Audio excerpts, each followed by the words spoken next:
again, Champions Park Lake was the host of the 2021 Junior Mod and Stock, also the OPC Nationals. We have big plans for 2022. We ask you as drivers, crews, and as race clubs, if you want to bring your race fans all the way out to Springfield, Ohio, feel free to message us at Springfield, Ohio, or here at Champions Park Lake. We have big plans for big improvements. They're already working on adding hotels, eateries, and much, much more. So once again, go to Champions Park Lake and find us. We are also thankful to Besser Health at getbesser.com. They're one of our major sponsors. Make sure you go onto there to find your new moonshots. Tonight, we have two guests. We have a younger generation along with, John, I'll be nice to you, the second generation of the Schuberts. Welcome to the show, Champions Park Lake, Grant and John Schubert. Thanks for having us. Yes, we're excited to have you guys here. We just got back from a great race at Havasu with the NGK F1 Series. We will go into that later, but I'm going to start off with you, Grant. You are a third-generation driver. How did you get your driving start, and what class did you start your racing career with? I've always watched racing, grown up racing. I always loved watching my uncle race. I never really got to see my dad race. But I got my first class as J Hydro in Highlands, Texas, when I was 9 years old. 9 years old, what class were you racing? Oh, that was J Hydro. J Junior Stock Hydro, which was our younger group that racing for hydroplane. It's a good base for a lot of our hydroplane drivers to start racing in with speeds of 35 to 40 miles per hour. And then in about 6 years later, I believe you stepped it up to the 45 SST. Yes, my first race in SST 45 was in Port Neches, Texas. How did you do at that race? I did okay. I wasn't very good because it was my first time. I didn't have very much experience. But I definitely got better after that. Right. You get a lot of advice from a lot of other drivers. And J-Stock Hydro, you mentioned to me earlier that Jeremiah Mayo was one of your big influences in J-Stock Hydro. What did he do to help you start your career as well? He helped me study racing lines and how to make passes and make moves on other people and how to really learn the course and how to make adjustments to make myself faster. Well, you also had some advice from your father right next to you, John, and your uncle Mike. What kind of advice did they give to you as you moved your way up from the junior hydro to the 45? He never listened to me. Well, my uncle Mike really helps. Uncle Mike really helps me on how to drive the boat, make it fast down the straightaway.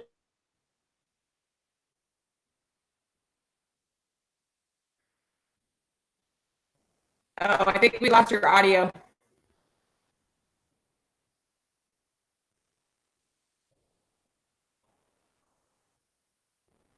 Okay, Grant, if you can hear me, I've lost you on the audio. There you go. We're going to put John on here, Mr. Technology.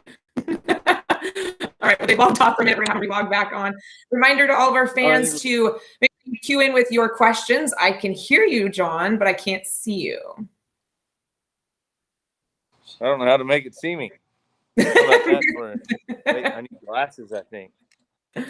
Well, what I'm going to have you do is I'm going to have you log off and then log back on, and we're going to see if that'll help out just a little bit. In the meanwhile, while John and Grant are working on getting back online, APBA has announced that we will be having the national meeting the end of January. They have posted information on the meetings along with accommodations. So go to apba.org to find the link on the website. It's right up on the top. APBAnationalmeetings.com also is another way to find out all the information about the APBA National Banquet that's once again coming in the end of January. Welcome back, boys. Hey, thanks. Sorry, I don't know what happened. Hey, you know what? It's technology is happening. You know, we're working on it. We were just talking, you and I and Dana were all just talking about how much we've improved this chat every week, every month, every year. And stop moving the camera around, John. It's not. I can't hear you. Okay. Well, we're going to try and work on that one. Austin, I'll get to your question here in just a little bit. Hey, you came back. Oh, I'm back. You're back. I'm back. We got this figured out. We're not going to have another problem. You just jinxed it. That is something I've always learned in announcing is never call the crash before it happens. Actually, I did do that at Havasu though, didn't I? Sorry. But welcome back. Grant, we did miss the last part of that about you, who's been your help in your family to be able to give you the most influence moving from the J stock to the 45. Yeah, as you said, Jeremiah helped me a lot learning racing lines and just getting to feel the boat and get faster.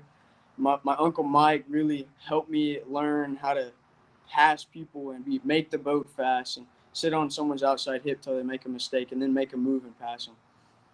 John, your biggest influence was your father, who was the first generation of the Schuberts to race. Kind of give us some insight on what your dad's career looked like in his racing career.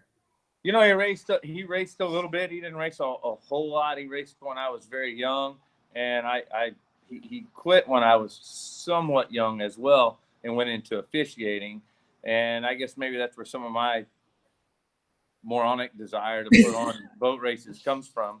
Because I mean, he was NPA, he was IOGP, he was Prop Formula One, he was the head guy in a lot of that stuff for a long time. And I you know, where he's influenced me is obviously a lot. And I just think if you talk to most drivers from that era, I think one thing that Bob, my father, had is I mean, he was the most, you know, across the board, unbiased.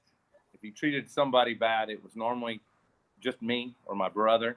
You know, he was, and not to say he treated us bad, but I mean, we were held to a high standard, and I think he had a lot of respect from a lot of guys, and those people, you know, people get intense at a boat race, and you know, Bob did a great job, probably even a better job than me of controlling that situation in the situation.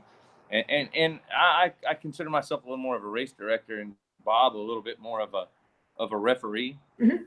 But Bob did a great job at that, and it's just something that I always strive to do, is be as good at Bob's job as my job as Bob was at his. Because I mean, you know, we had a reunion there in Havasu, and as an official that officiated races for 25 years or more, to walk into a reunion with everybody that you've kicked out, beached, suspended, whatever it may be, and have the best time in the world. I mean, I think that says a lot for him, because there's some officials, you know, struggle with being friends with those people still. And I think Bob got away from it, because when somebody saw Bob do something to them, and then the next week he did it the same thing to somebody else, he kept it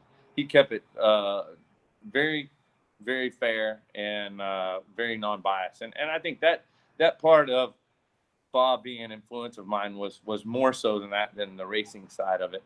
So, but you know, he provided what I would consider a good platform for me to race on as well. So we did what we could, but a lot of times we would go to races, and Bob would go to IOGP race in Iowa, and I would be at a Formula Lights race in Madison, Indiana, you know, and I wouldn't see him and things like that. So it was interesting, it was fun, but we did the best we could as a family, because we're kind of junkies, you know. We're all kind of what we call gearheads. Well, being an officiate and being a referee takes a lot. Being, like you said, your dad, you guys all started behind the wheel in the cockpit. And so that is what makes you guys do your job so well, and not being biased and knowing certain situations that can and cannot be controlled when it comes to making an official call. And that's a huge factor in that. And that's what I've seen out of a lot of our officials, is that most of them were drivers at one point in time. And that is what makes them be able to make the best calls, as far as I can see. Now, when it comes to your dad, Bob, what classes did he race when he was racing? You know, he was mostly what they call a J motor, like Mod UJ, or basically the either the inline 6 Mercury or the V4 Johnson Evinrude Super Strangler, and it was, you know, he was in the 100 mile an hour club from Evinrude. which is a cool thing at the time in the day. It was really neat. Obviously 100 miles an hour, it doesn't seem that great now, but in, 1980 or before that, 100 miles was a big feat, especially in a V4 motor. That's when things started changing, and a little before that, they started going to V6 motors. And but it was fun for me to watch him race, and I remember that. And we have a fairly large collection of vintage boats, and it brings me back to watching Bob race and seeing the boats. And I mean, I like it. I really like the old stuff, and my brother Michael as well, and I think Dad likes it a lot as well. So it holds us on to what we did before, and we like it. Well, and you traveled with him all across not only the states, but you got to go international with him. Is there one of the stateside or international races that sticks out that you said, oh my gosh, I remember when my dad and I went to this race and this happened and we worked together to fix it, or a race that we said on the way, you and I were just talking about the Manzanillo race, about how the guys had so much issues getting there. But, in the end, they got there. We had a great race. But is there a race that stands out, either whether getting there or as something that happened at the race site, or a particular race that you watched your dad that you say, I remember my dad when he was racing this class or did this? He didn't race a lot as we got older, because he did spend a lot of time doing officiating and things like that. So he probably the most vivid race I had was at the end, the last race he ever ran. And it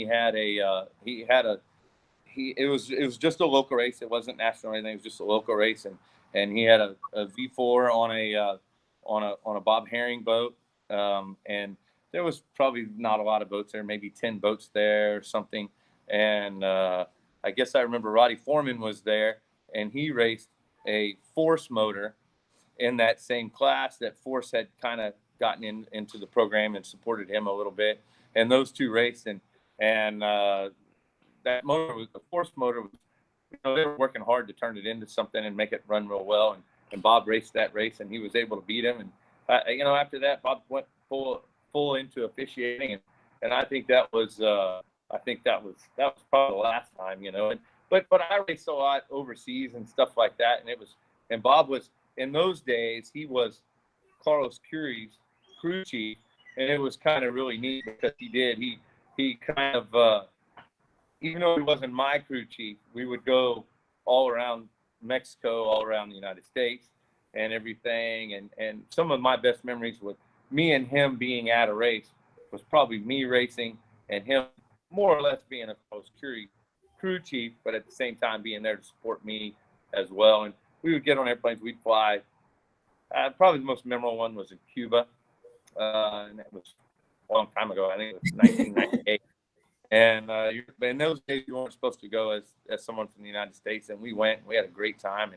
And Jay Price, a really good friend of mine and somebody I look up to as well, raced there. And me and myself raced there. And Bob was there as a crew chief for Carlos Curie. He was a super nice guy, racer, raced in this country and over there a long time. And that was a really neat experience. And I spent a lot of time with my dad there, and if I had a problem, I could go find him, and he probably had more time to help me when he was crew chief for Carlos than he did any other time.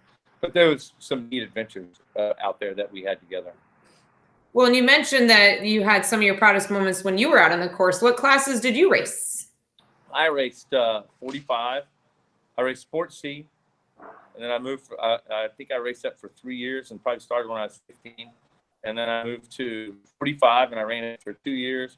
And then I ran 120, and then I went to college, and things I couldn't go to as many as I wanted to here and there.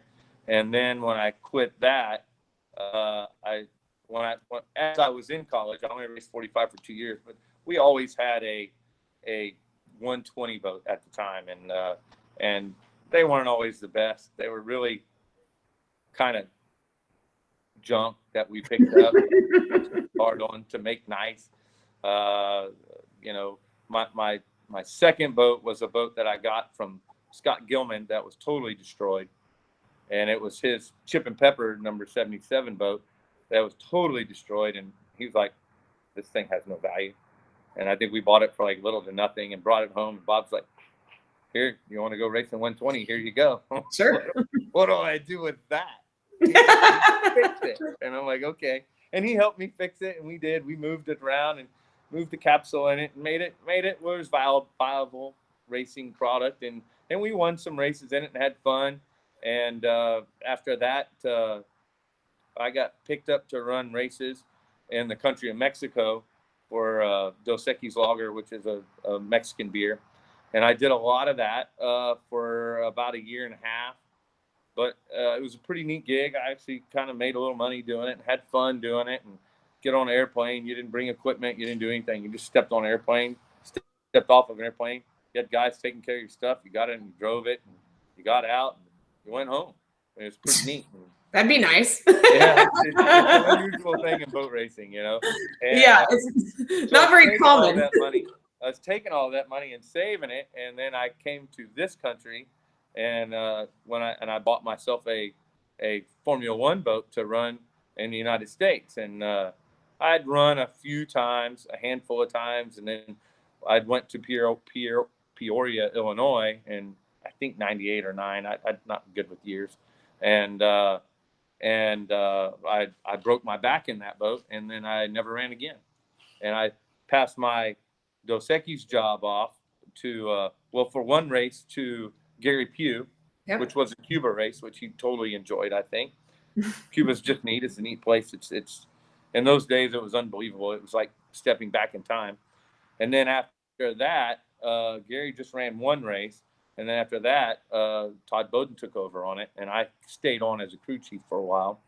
And then I rolled right into producing races after that. So, well, you during your racing career have a few high points that you've won. What classes did you win all the high points in? I was a national champion in 45. The same year I was a high point champion. So I won a decent amount of stuff in 45. Love that class. I think that's just an incredible class. I think that class just molds people to become good boat drivers. I mean, they can get out of that thing and get into a 120 boat or a Formula One boat, and they have a great understanding for it. I honestly feel like, and maybe this is just my opinion, but I feel like a guy can spend a year in a 45 boat and be better in a Formula One boat the next year than he can be if he goes straight into a Formula One boat, and then the second year he would still have been better if he spent that previous year in a 45 boat.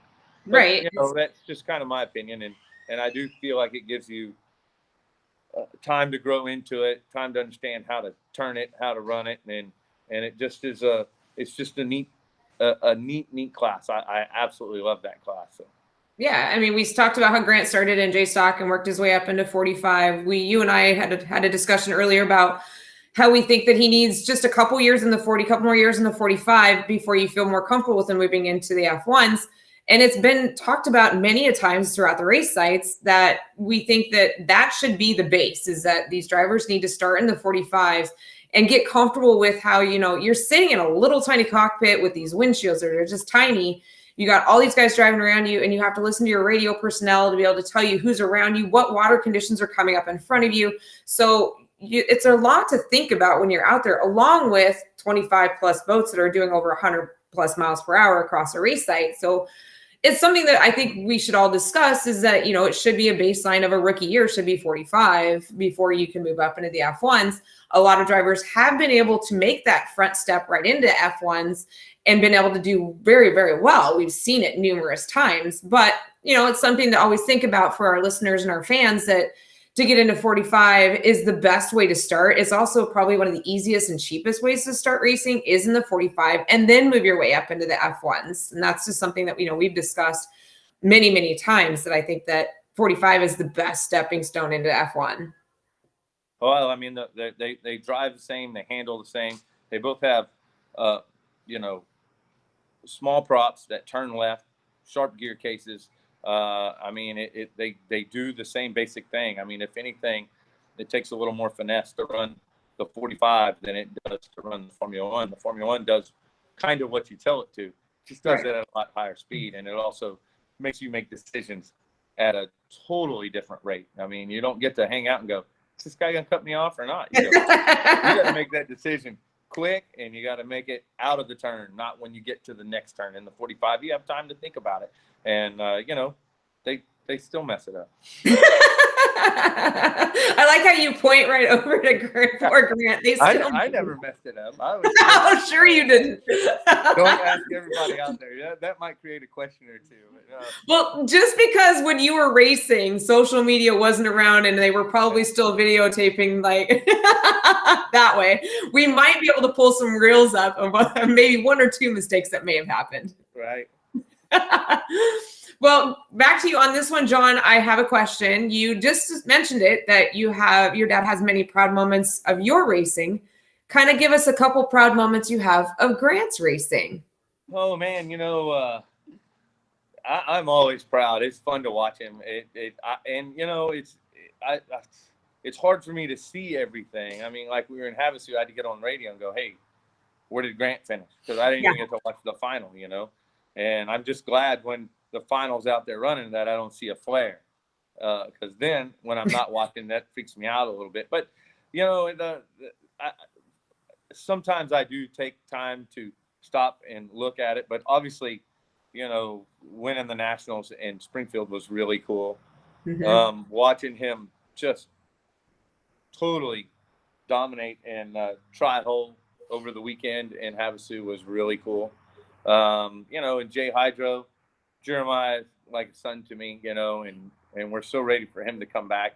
But on a side note, but watching him beat Jeremiah for the first time was cool. And then watching my younger son Jack beat Grant for the first time. That might have been the coolest thing. Yeah. But Jeremiah was always nicer to Grant than Grant ever was to Jack. Poor Jack.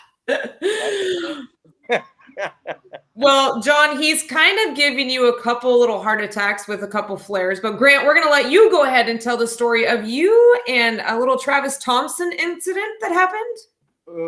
There's happened, plenty of times. I think it happened 2 years back to back. We were just hard racing and just freak accidents happen where, we just, that's one thing about 45s is, it's not as severe as it would have been in an F1. But, it ripped like a 9-foot hole on the right side of my boat and the right sponson. I could stick my arm all the way through it. And that was in the first heat on a Sunday in Port Neches. And I didn't get to finish that race. But the next year in Port Neches, again, me and Travis Thompson were racing for a podium position. And we just hit again. And this time it ripped another 9-foot hole in the exact same spot.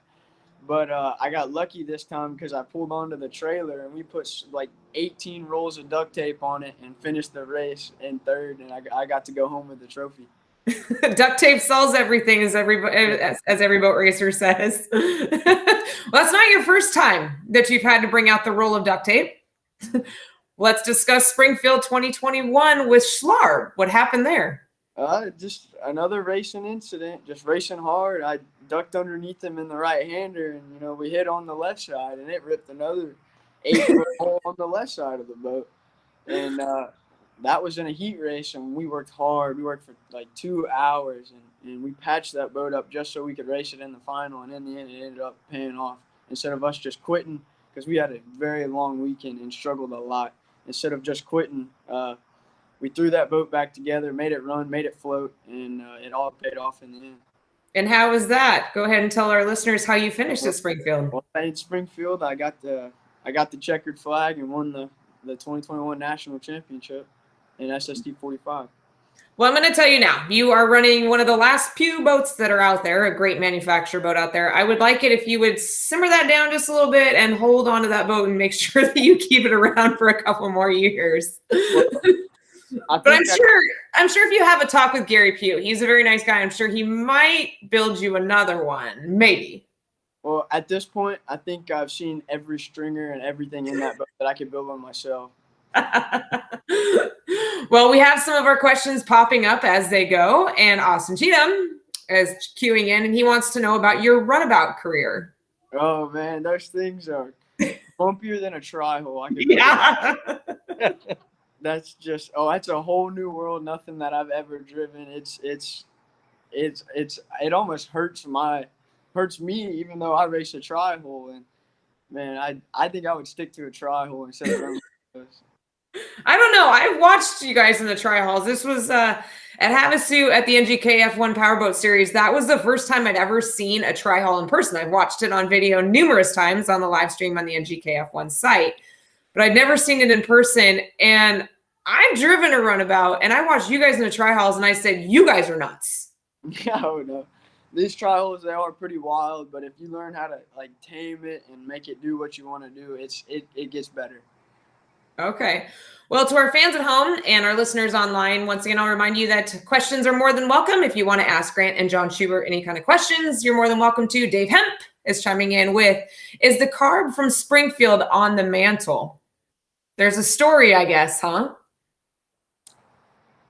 I don't know. What do you mean by that? All right, Hemp. That's the question's going back to you. He doesn't know about the carb. Oh, the carb. Oh, the carb, yeah. Oh, the light bulb. Ding! On the final start, Doc, we were having some big problems. Like my steering was all messed up. It was stuck. I had John on the back ripping on the motor, trying to pop this like knot in the steering drum. And that's not what it ended up being. Oh, I'm getting to a story. So it's like locked, and we're turning as hard as I can, and it popped, and the motor like shot one way. I guess everybody was cheering because they didn't have to worry about us. They thought we were done. And I'd even told them, I said, I don't think we're racing. I pulled out, and I'm like, we're gonna just move out of y'all's way. Yeah. So when it turned all the way, we saw the throttle plate sticking out of the motor cowling, and John took the motor cowling off, and there was a giant hole in the side of our carburetor. Oh my God! Yeah. Oh, it was a mess. I don't even know how we got to finish that race, but we took a bolt out of the power pack because it was the only thing long enough to hold the throttle plate to the carburetor with a hole in it, and we put it in there and cross-threaded it to where it would hold it tight. And I don't know how it lasted for the end of that race, but we got really lucky on that one. And that was this year? That was in Springfield this year. Oh, okay. We almost didn't make that race. That was, and it was probably like that a little bit, but we were so busy doing the woodwork, I don't even know if we pulled the motor cowling off. And the plate that bolts on the front has 3 screws on it, and the plate didn't come loose. It broke an ear off of the carburetor. It was still tight, but it broke the ear off the carburetor on 2 of them, and then one was kind of loose, and we were like, well, we can fix that somehow. Actually, Uncle Mike was on top of the motorhome, and I said, man, I don't know what you got to do, but I need a 3/8 wrench or socket, and I need you down here quick. And he's like, they're fixing to start. I said, I know. But thank God Merlou had a problem, and they were waiting on Merlou. So he came, he got on his little Honda Grom, and he ran down there, and he threw it down on the ground. And you have that fence that Dana puts up there, and you got to jump that. That was tough. I didn't think Michael was going to make that. He used the Grom as like a stepping stone to jump over the fence. Oh my God! He ran down in the water with the wrench, and we're looking at it, and I'm like, I don't know what to do. And Michael's like, "Bull, take that. We only need 1 bolt on the power pack. Pull that one off. It's long enough." And he let me put it in, and I'm putting it in. I'm like, "It's not going. It's cross-threaded. I don't know what I'm going to do." And he goes, "It's exactly what you want. Keep putting it in. Just don't break it." And I'm like, "Okay." So it just went in, and somehow it made it. That was pretty neat. No, we got really lucky on that one.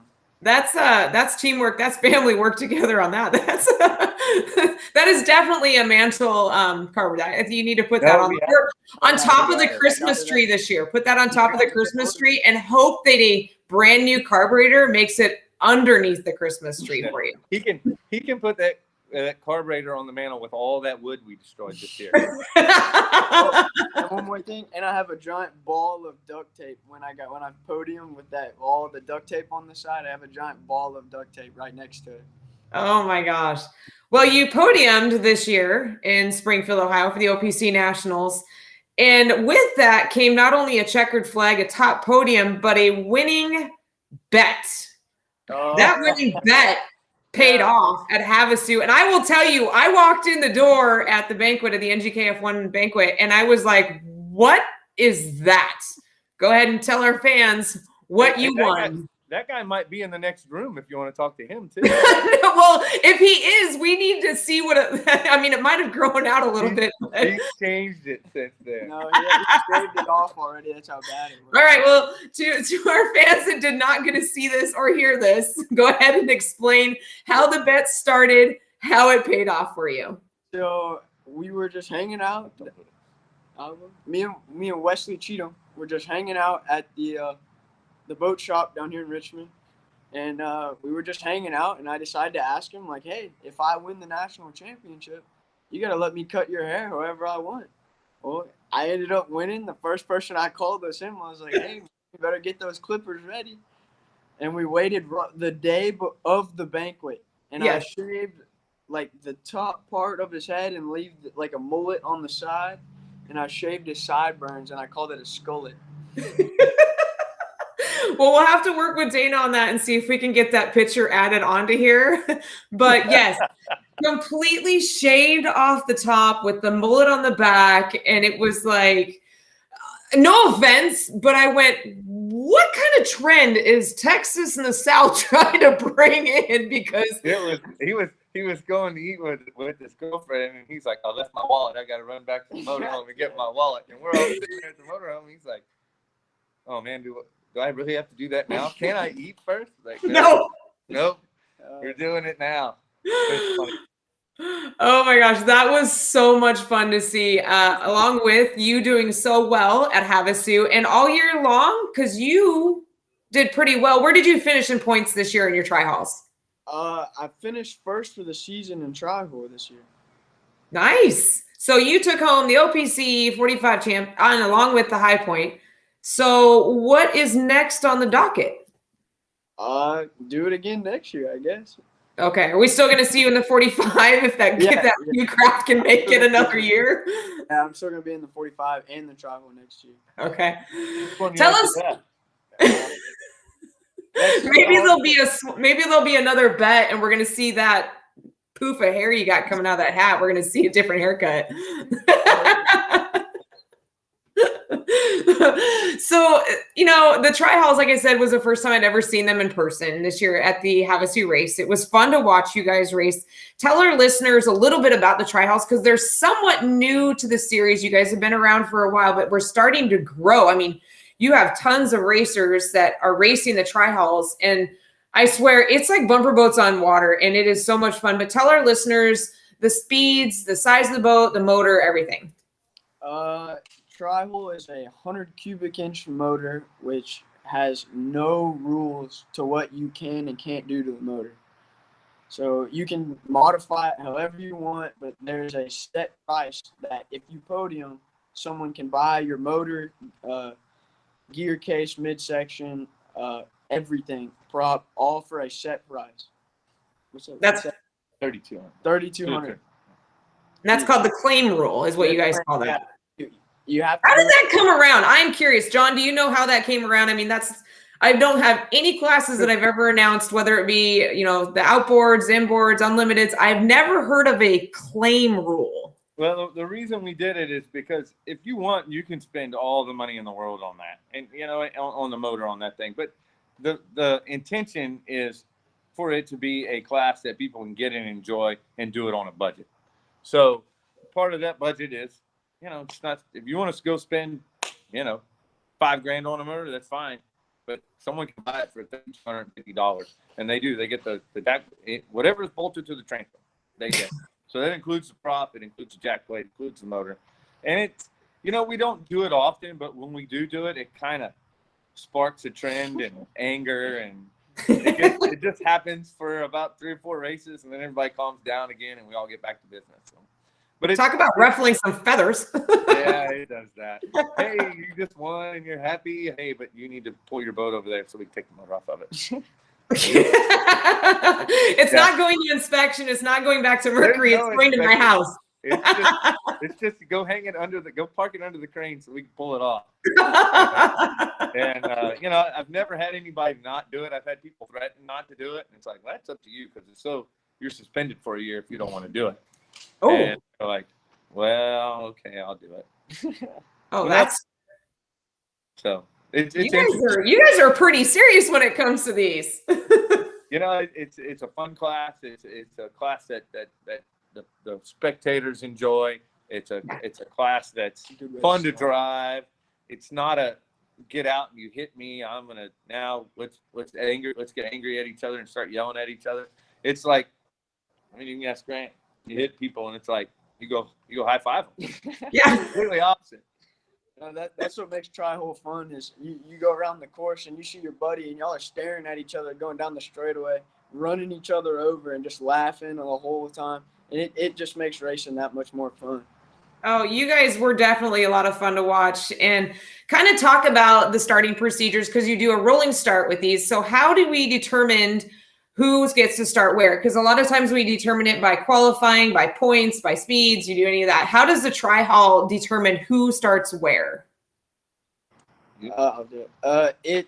So after the drivers meeting, we put a bunch of popsicle sticks with a number on it in a cup, and you pull. So you pull 1, you start on the pole. You pull 8, you start 8, and we all line up. The jet ski comes and picks us all up. We start going way wide so everyone can get a straight run. And we have Doug Ray up on the stand. Yeah, we're 2 wide coming down. We have Doug Ray. Whenever he feels like everybody's straight, he'll drop the green flag, and it's a race to the pin.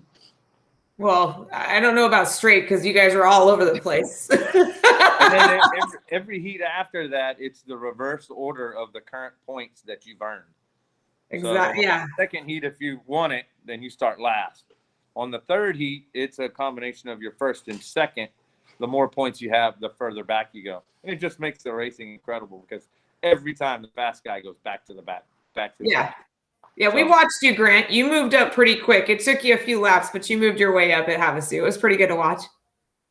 The key to tri-hole is just consistency, because if you can consistently place third place, you're going to find yourself in a pole position for the final, and that's exactly where you want to be. Well, who is your biggest competition? You have Miss Whitney out there. She did really well this year. We have Scary Jerry, who's always out there in the course giving you a challenge. Who's your biggest tri-hall competition? I would say that would be Corey Walker, because he's always been the fastest and best driver. And he almost has this down to a science, to the point where everything you do, he can just counter it with another move and stay right next to you or just pass you through the turn. Well, Grant, you've had a pretty busy year. You've been racing a lot. What out of this year, the 2021, was your favorite race to win or to be in? You talked about how some of the drivers you've had fun racing against. Was it a race that you said, we threw the boat back together and we got out there and we won? Or was it a race that you said, oh my gosh, we were so close, or we were bumping all the way through in the tri-halls? What's your favorite race that you've been to this year? I would say it was Springfield, Ohio, because that was just something I wasn't normally used to, just going to a race that wasn't put on by John, and experience the other side of everything. And we worked so hard. I think we changed. I don't think we got we got our motor, like the nail polish for inspection. I don't think we got that until the race before the final, because we kept having to switch power heads and do all this because we kept having problems all weekend. Well, John, you've been to many races. You've been an officiant at a race. You've also been a racer. What race is your favorite race to go to every year? Well, it's a rare treat for me to get to go and be a part of his team as opposed to work. So obviously I had a great time in Springfield, and he made sure that he made us all work as hard as we could, especially me. But we had a midsection break. We had the boat break. We had 2 midsection breaks. Threw blades on props. I mean, you name it. Carburetors exploded. It was tough. So maybe that would have been the only normal weekend. Normally, I thought I was going to get to sit down and hang out and talk to people that I never get to talk to, because all I do is work at my own races. It didn't work that way. But it was really, truly fun to be a part of that. And, the Havasu race this year, seeing some of the people from the past was just the most incredible thing. We put that event together and treated those people absolutely like kings. For the ones that weren't able to miss it, it was really, really neat. And we hope we can get that put back together again, so we can do that more often with those guys. So that was kind of neat. I always love Port Neches. Port Neches is a great event. We bring a lot of boats, and the tri-hole racing's always good there. It's the first race. The Formula Ones are always, you have no idea who's going to do what, who's going to be fast. So I always enjoy the first race. So I don't know. I enjoy it all. I mean, I'm just ready to get past COVID and move on and put races back on that we used to have and go back to places that we like going, that we hadn't been able to do, instead of work so hard to produce a series out of a minimal amount of races. I mean, so I had a great season, but part of me is nice that I only went to 4 races, and part of me is like, that's too much work. I'd rather do that over 6 or 8 races, you know? Right. Well, what race, John, would you like to see brought back? Ooh, you know, I guess I can go way back in my brain and think about that. I mean, I loved racing at Augusta. I'm not saying we have a chance of going back there or not, but that was a cool place. Obviously, if you could just bring one race back, you would definitely bring back St. Louis and Fenton. I mean, that was the most incredible event ever. And I raced there a handful of times and just was, you know, maybe I'm a little bit older and maybe a little bit dorky, but I mean, when I raced there, I was racing people that I never thought I would race, and on a course I never thought I'd be able to race on. So those 2 races were big. And as far as my influence and my younger years, what I remember as boat racing when I was racing, obviously, you know, it's obviously changed so much. I look at the new boats today, and I never drove anything like that. I never had power steering. I didn't even know that I have a radio ever, you know. So it was kind of a different time, and I enjoy looking back at those years and those sites. But, you know, I mean, we love Pittsburgh, we love Big City. We're ready to go back to all those places, and you know, Tim and I are working hard to see where we can go back to, and hopefully we'll get a good full season and have great racing next year. Obviously, that's our biggest goal. Yeah. And Grant, you've been racing for 9 years. What race site is your favorite to go to? I would say my favorite place to race was down here in Highlands, Texas. It's always have some like big sentimental value to me, because that's where first place I ever got in a race boat. That's the only place I can really remember watching my uncle race when I was a little kid. And me, my cousins, and some of my friends that don't race anymore, but we used to race so hard down here in Highlands, Texas, because you would win the checkered flag, and it would be the place to win for us Jays. And it's always just been a sentimental place for me to always like go back to and just think about where I came from and where I started at. Yeah, because that was your very first race in J Stock Hydro, was in Highlands, and you've got a couple other stories that you and I talked about. We won't quite bring those all up right now. We'll let people think of what they can guess what they were, but it's been fun to watch you grow, and the achievements that you've done have just been just phenomenal. Watching you race in the 45 has just been so much fun. That JH Performance boat does so well. And speaking of JH Performance, that's a big backbone to your tri-haul. And John, kind of tell us what JH Performance does for the tri-haul racing. Well, we build the boats. We're a boat manufacturer, and we build an unusual boat to the rest of the country, but very familiar in the state of Texas on the coast. We build shallow water fishing boats, and the smallest one we built 18 feet. The biggest one we built is 25. But most of the boats are 23, 25 foot long, and they are, we put 250s, 300s on them, and we load them out. And these fools down here in Texas, they get on them and they get off. They cross the bay and they jump out in about 3 foot of water and walk around all day. And they don't even use the boats for fishing. It's just transportation, you know. Me and my brother and I, and as well as my father, we own that company now for about 12, 13 years, I guess. Yeah, maybe even a little bit longer than that. And because we had that ability, there was a set of molds rolling around Texas that a guy named Dustin Long built, and it kind of jumped from guy to guy to guy. And I'm like, just give it to us and we'll start building them. And we started building them, and it's helped the class. The boats are all consistent. They're all heavy. There's no light ones. There's no we make them heavy. The boats weigh with the driver in about 1,700 pounds. Wow. Haven't had a weight limit. We're going to have a weight limit next year. And, we came home. Everybody in the world had a great time in Havasu. And I can't tell you, probably 100 people told me I need a boat. And I'm like, I'll go and build a few. If y'all still want them, call me. So we have some if anybody's ready. We got brand new. All right. Well, there you go. JH Performance is a place to get your tri-haul start. Yeah. So it's a cool boat. I mean, it started life as a Glastron 168, which I think was built around 1968, 69, maybe 70. And we did not change the bottom at all. All we did was put a racing top deck on it, and it has seemed to work. I mean, when we started that class, a buddy of mine, Meatball, and my we have a meatball. We have a meatball in Seattle Outboard Association. It must be a boat racing thing. I mean, the guy's name fits him. And my brother, we were in Austin. I used to live in Austin, and that's where Meatball's from. And he's kind of a shade tree mechanic kind of guy.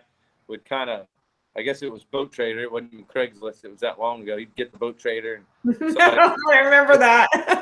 if somebody had a tri-hole that had a motor on it that had little to no value, he would go buy it and he'd pull the motors off of it, and he would just throw the boats out in the yard. And we were sitting around one night, probably drinking a beer and going, what do we do with all these tri-holes? Like, let's race them.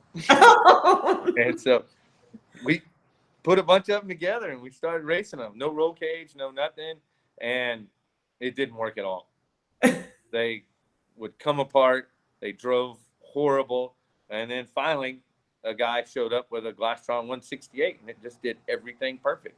Yeah. And so us as a group, we go, you know what? Let's just pop a mold off of that as a group, and we'll all just build ourselves some boats. And so we did that. And since then, we built another set of molds that's a little bit better and fits the motor better and fits the roll cage better and all that. So we did have to go to roll cages because they were literally just running over each other. They do that. You guys run each other over. It's nuts.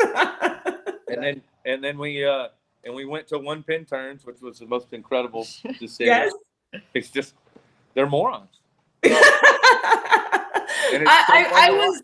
I almost used those words a few times, but yeah, you guys are absolutely crazy in the tri-hauls, but it looked like so much fun. And Grant, you said it the best. You guys get out of the boats and you guys are just laughing and hollering.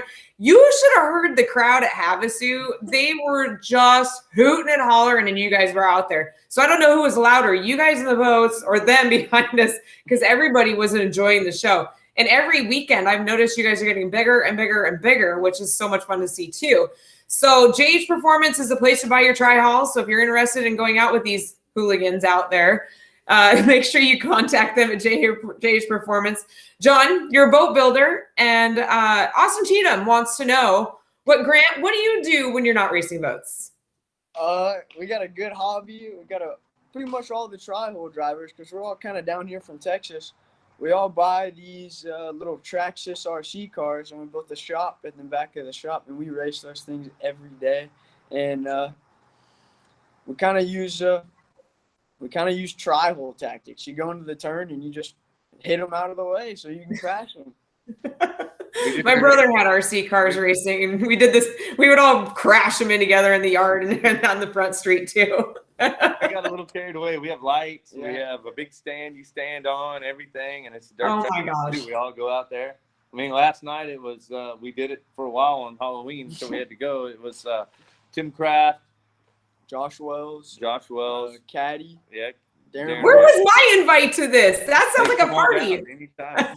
I'll announce it. That's it. I'll announce your RC races. I've been asked to announce the RC boats, the race boats. I'll come announce your guys' RC cars. It's pretty neat. We have a good time. And Austin comes. That's why I asked that question. Yeah, I figured. He comes and races, and it's just a bunch of boat racers hanging out, having a good time, and it's fun. It's only a wintertime sport, and my brother is he works so hard at Sport Marine, at JH, at being a crew chief, at making sure Jeremiah's boat's ready and Travis's boat's ready, and Grant gets some help from a buddy of ours, Mike Higginbotham, that helps a lot. But at the end of the day, he's like, all right, on the way home from Havasu, he's like, I'm racing a remote control car on Saturday. And I'm like, okay, because we didn't get home till Wednesday morning. He was like, we will be running a remote control car on Saturday. Yeah. And we were. And we redid the track because we kind of, over the summer, it gets too hot. And so we don't really race hard during the summer. And we had like weeds and trees growing through it. So we rebuilt it totally that weekend. And man, we've been racing every day. Since I don't think we missed a night. Well, I want to see some. I want to see some videos of this because you piqued my curiosity to watch a bunch of boat racers with RC cars out there. Some of us are pretty good. Some of us are not very good at all. Well, I don't know. Well, you guys aren't on social media, but there was a picture of me sitting in I think it's a C-Stock Hydro at Havasu, and Racer Live posted on there that I was dirt racing with a hydroplane. So I saw it sitting there. I know what you're talking about.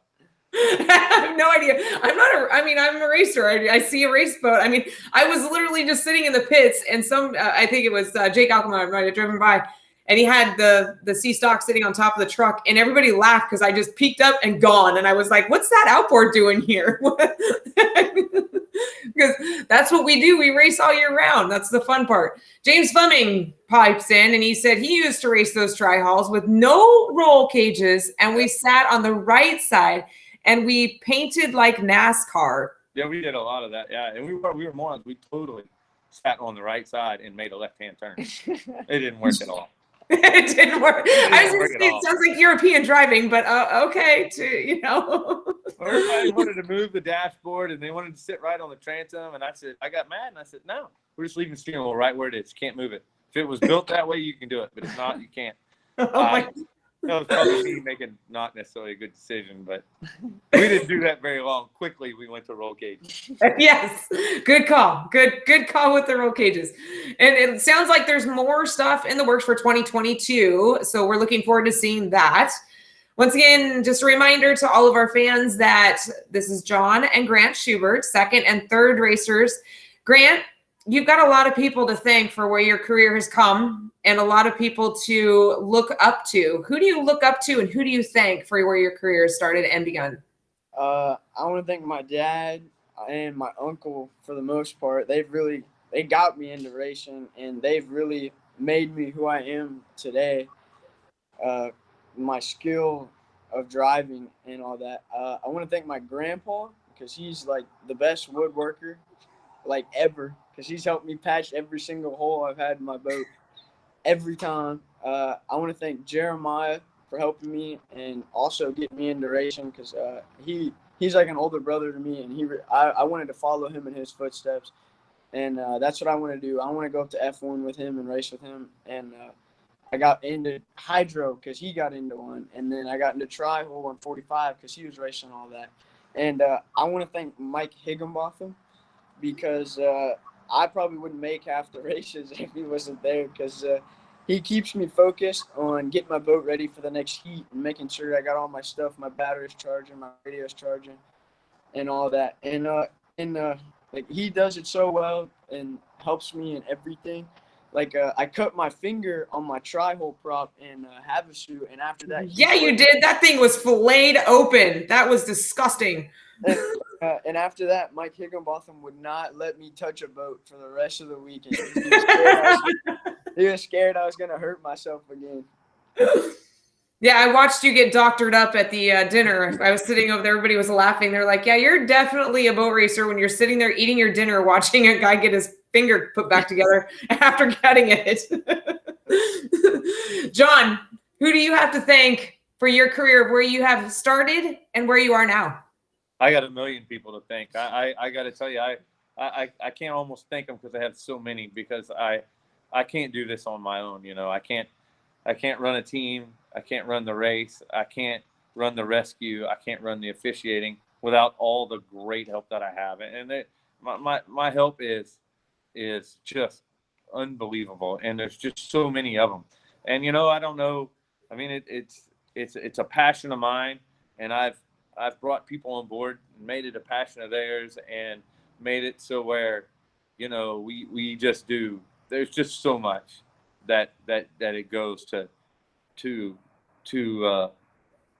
for me to get everything out of this that I desire. And, you know, love watching Grant race, love Uncle Mike helping him, and my whole officiating staff, my truck drivers, my guys that put banners up, you know, people, we build that big backdrop, you know, that's so much work, you know, and and it's just, the scoring and all the planning and hotels and airplanes, and I mean it is an undertaking like I just don't think anybody can understand. And we all do it because we love it. You get yelled at, uh, you get people don't want to do what you say. They don't want to get in the water. They don't want to get out of the water. They don't want to hold the boat the way they want to. And and my staff puts up with every bit of that, and they still come back and they still do it again. And uh, most of my staff are my friends, and I hope they continue to be my friends. But it's because it's a lot of work, and I just appreciate everybody to a level that you just, I mean, it wouldn't exist. I mean, Yeah. I get a lot of the credit, but these guys. If you ever see anybody working at one of my events, or even my crew people, because I have a big decision to make. Am I going to help the race, or am I going to go help my son? And because of Uncle Mike, who's my brother, who's just the coolest guy on earth, just because he just handles that whole side of it. Man, it's a lot sometimes. I mean, we brought, between vintage boats and regular boats, we brought 14 boats from Texas to Lake Wow. Havasu, and we couldn't do it. I mean, I had every tri-hole guy said, "Hey, hook onto one of those and tow it," and they do it. And my trailer has a flat, and they don't even yell and bitch at me. They just change the tire and keep rolling and say, "Man, I'm glad I was able to do that for you." And the list of people would be hundreds long. And I just got to tell you, it's a group effort that makes it all happen. And I do it for the love of the sport, and for giving everybody an opportunity to do something that they like to do, as well as doing everything I can, as well as Tim can, to turn this into more than just a little hobby, into something. Turn these people into stars, and turn them into household names, and that's ultimately our goal. That's what we want. Well, you do a great job. I know that there's a lot of work that goes in putting on a race. I worked with Dana. Dana does a ton of work for Springfield, Ohio, to make that happen. I mean, to have 2 nationals in 1 year is just crazy talk, but he pulled it off with his great team. You with the NGKF1 have an amazing team as well. You got Tim Siebold, the head of it, with his dad, and then you've got Uncle Doug Ray, the race official, Lindsay, doing the the scoring, and then you've got you got your race rescue crew. You've got you've got Chris down at the dock trying to help people out. You got Jet Ski Jared. Can't forget Jet Ski Jared. He's done a ton for you too. Like you said, it's a huge list of people. It also involves the community to be able to make those races happen, that you guys have to work hand in hand. And you guys proved it at Havasu, how well you guys could make that happen. The dinner that you guys had on Friday night, and the VIP center, and bringing all of those racers that back together, all the vintage stuff that everybody brought, jackets, pictures, boats, motors, everything that was brought in at Havasu at the NGKF1 race was just incredible. I'm looking forward to seeing 2022 to see what NGKF1 can bring onto the plate. Springfield, Ohio is working on also bringing a big options to the plate as well. So we're all going to work hand in hand to make it work. We've got some big points on the line, and it's going to be interesting to see what happens next year. I hear there's a few new boats that are being built already. A couple new drivers, a couple drivers that are going to be stepping it up next year. I get to hear a lot of stuff that I can't say, which is really hard. But to our fans at home, pay attention and listen up loud. We've got some big plans for 2022. Grant, John, I want to thank you once again for coming and being online. You guys have some great stories. We've got some big stories for next year for both of you. I'm excited to be able to witness those with you. And once again, thank you, Grant and John, for coming to the show at Champions Park Lake. Thanks for having us. And to our listeners, Champions Park Lake, home of the 2021 Stock, Mod, and Junior Nationals, along with the OPC Nationals, has big plans for 2022. So if you want to bring your club to Champions Park Lake, we have a great facility, a great race course. Contact us at Champions Park Lake. Also want to thank Besser Health for everything they've done for their sponsorship. Go to getbesser.com to find your focus shots, one of the newer shots that they have on the market. APBA has announced the national banquet will be the end of the month. So when you go to apba.org to sign up for your 2022 membership, make sure that you click the link for all of the details for the 2021 end of the year national banquet for APBA. Once again, thanks y'all for listening. We'll see you again next time. Grant, John, we'll see you in